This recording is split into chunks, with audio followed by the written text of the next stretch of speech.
Plato never wrote about women, but he did write about the shadows that rule a man's mind. And what are women to a man who doesn't govern himself? A reflection, a poison disguised as beauty, a theater where vanity dresses up as love. Plato didn't give you easy answers.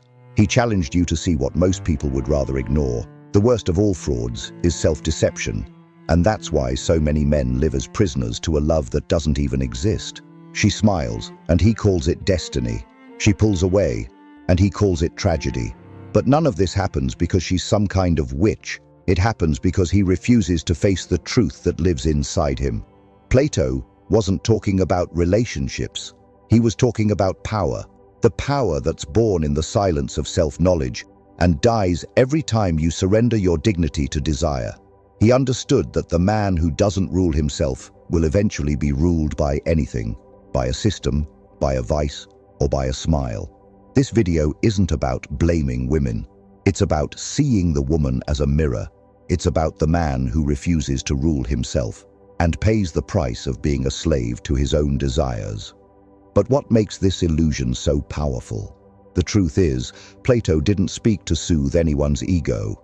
He spoke to expose the root of the lie, even if it hurts. He knew that when a man doesn't master his own desire, everything else masters him. And when you make a woman your meaning, she doesn't even have to lift a finger to control you. He wrote, "The soul takes on the character of the actions it pursues. If you chase her validation, your soul bows down. If you make her attention your greatest treasure, your soul becomes poor. And while you live begging for scraps of affection, she doesn't need to be cruel or manipulative. She just has to exist, because the weakness that destroys you is already inside you." Next, you'll see that the real enemy isn't out there, it's within you. So sit down and get comfortable, because by the time we're done, you'll have the key to rule like a true man. The illusion that keeps you blind. Plato never spoke about conquering women, but he left a warning for every man. The soul takes on the character of the actions it pursues. And what most men pursue, without even realizing it, isn't truth, but the illusion that makes the heart race and the mind lose itself. For a man who doesn't master himself, a woman becomes a living myth. He doesn't see her for who she is. He sees what he needs to believe to avoid facing his own weakness. This is the root of the illusion that keeps you blind. Picture a lonely man, too afraid to confront his own doubts. He doesn't want to face the emptiness inside, the flaws he carries, the quiet insecurity eating away at him. So he looks at her, and in her, he projects the paradise that only exists in the mind of someone who's running from himself. She smiles, and he calls it a divine sign. She pulls away, and he turns it into a Shakespearean tragedy. But as Plato warned in the allegory of the cave, all of it is just shadows cast by your own soul. None of it is real. The woman does nothing but exist. It's your mind that creates the spectacle. Plato wrote that the divided soul, reason, spirit, and desire, creates a stage inside every man where each part wants to be the king. Desire wants pleasure, spirit wants validation, and reason stays silent because it's too painful to admit that what you call love is just fear wearing a mask. Here's the detail that almost no one wants to face. This illusion doesn't come from her. It comes from you. It's born the moment you decide you need someone else to give meaning to what only you can build. How many men say, "She completes me," as if a woman could ever be the missing piece of themselves? Plato would see that as the confession of a man who doesn't know his own worth. And so he looks for answers in a woman that he's too afraid to find within himself. This illusion goes beyond passion. It becomes your reason to negotiate your dignity, to sacrifice your purpose, to sell your freedom for a moment of acceptance. It becomes your religion, and you spend your life on your knees before an image you created yourself. But Plato made it clear, the man who lives in fantasies isn't free. He's just a slave to everything he's too afraid to confront. But what gives this desire so much power? And why does it destroy everything you hold most dear? If you're finding this content helpful, please subscribe to the channel. Thanks for your support. The desire that makes you a slave. Plato said that the human soul is divided into three parts: reason, which seeks truth; spirit, which seeks honor; and appetite, which seeks pleasure. A man who doesn't master his appetite masters nothing. He becomes a slave, not to a woman, but to a desire that consumes him from the inside out. That's where the real danger begins. It's not her touch that destroys you. It's the fire you ignite inside yourself every time you confuse pleasure with purpose. The woman doesn't even have to come closer to knock you down. She only has to exist as the answer you built in your mind to fill the void inside you. Plato warned that a man who doesn't govern his passions will end up ruled by them. The soul that chases after indulgence will never find rest. And the more you surrender to that immediate pleasure, the more you bleed on the inside, without even noticing it. This is the most dangerous kind of slavery, the one you mistake for freedom. Look around. How many men sacrifice their mission to feed a fleeting romance? How many become beggars for attention, pleading for scraps of validation? All because the hunger for her touch is bigger than the self-respect they were supposed to protect. Picture a warrior who has trained his whole life for battle, but on the battlefield, he throws down his sword and begs for a kiss. That's how desire blinds a man. It makes him abandon the discipline he spent years building, just to feel like, for a moment, he was the center of a woman's universe. Plato said that desire is like a tyrant. It promises you paradise, but delivers your ruin. It convinces you that giving in is winning, when in truth, it's the first step to losing yourself. And the cruelest part? The woman doesn't need to do anything but exist as the prize of your desire. She doesn't have to manipulate you. Your own desire does that for her. She doesn't have to demand. You surrender willingly. That's why Plato said that a man who doesn't master his appetite lives as a willing prisoner. He kisses the chains that bind him. He calls it love, but it's really just an escape from his own loneliness. He builds castles of dreams on foundations of sand. And in the end, when that castle falls apart, he blames the woman. But the real tyrant was always the desire he never dared to question. But there's a game even more dangerous, and you don't even know you're playing it. And Plato warned, the danger of staying in this game always demands the same price, your freedom. But why do so many men refuse to leave this game? And why does it have the power to dominate you? And what did Plato see that most men still refuse to face? The game you don't even know you're playing. Plato saw man as a battlefield. He said the human soul is like a besieged city. If the ruler isn't strong, the lowest voices take control. And in the quiet of your own mind, that's where the game begins.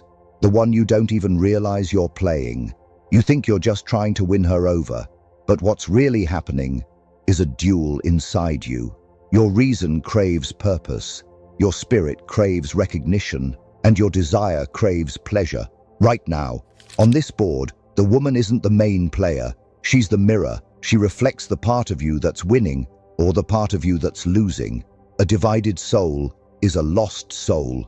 Plato wasn't just talking about philosophy. He was talking about the war that erupts every time you see her glance and forget who you are. You think you're in control, but really, you're just following the music of your own desire. It's like the man who walks into a hall of mirrors and forgets which reflection is real. She smiles, and you think it's love. She goes silent, and you think it's rejection.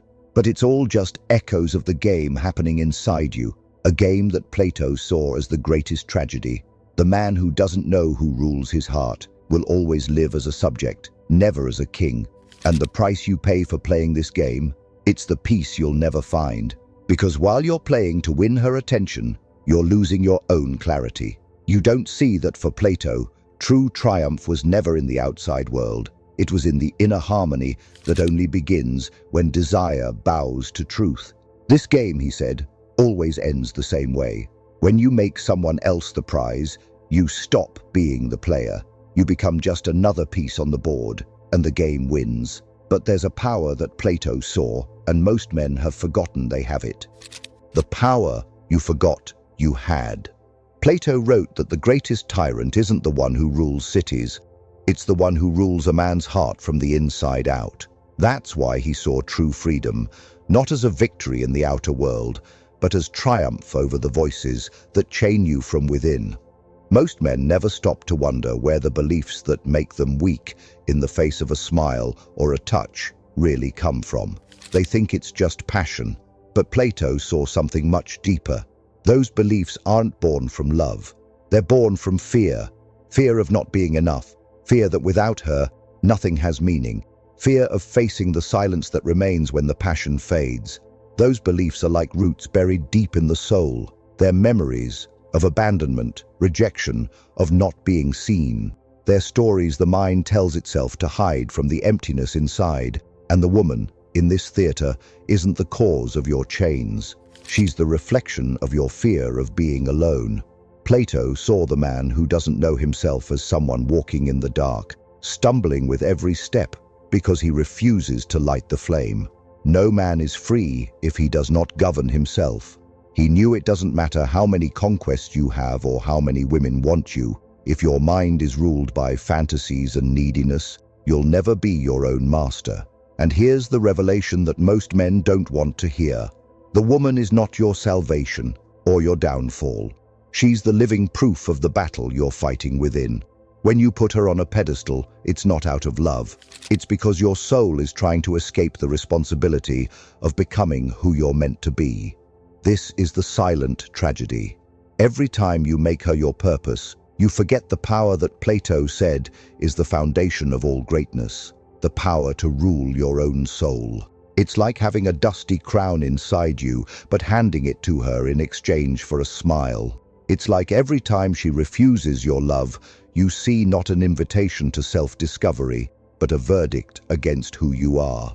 Plato called the man who rules himself a philosopher king, not because he commands the world, but because he commands his own mind. He knows that pleasure is only a guest in his house, never its master. He knows that real love begins where the need to be saved by someone else ends. This is the power you forgot you had. The ability to see beyond desire, beyond neediness, beyond the theater of illusions. To be the man who doesn't beg for affection, but builds meaning from within. To be the man who doesn't live to be chosen, but lives to choose the truth that no one can take from you. Now it's time to decide. Will you stay in the dark, or will you light the flame that was always yours? In the end, Plato made it clear. The man who rules himself will never be ruled by anyone else. He doesn't need a woman to validate him, because he found within himself the power to decide who he is and where he's going. He knows desire exists, but he doesn't kneel to it. He knows a woman can be a source of inspiration, but never of enslavement. This man doesn't run from the shadows. He lights them up with the flame of reason. He doesn't bend to the game. He defines the rules, because he knows the greatest battlefield isn't her heart, it's his own soul. In contrast, the man who lives as a prisoner gets lost in every glance, in every smile. He makes the woman his mission. He trades his purpose for a moment of pleasure, and he lives like a prisoner who refuses to walk out of an open door. That's why Plato said that a man's greatest conquest is never the world. It's the mastery of himself. If this message resonated with you, leave a comment below. I choose to govern myself. Write that phrase so that every word marks your decision to no longer live as a prisoner of your own illusions. And if this woke something up in you, like the video, share it with a man who needs to hear it, and subscribe to the channel. Hit the bell so you don't miss the next video. We're just getting started on this journey of awakening and inner strength. And I'll see you in the next video.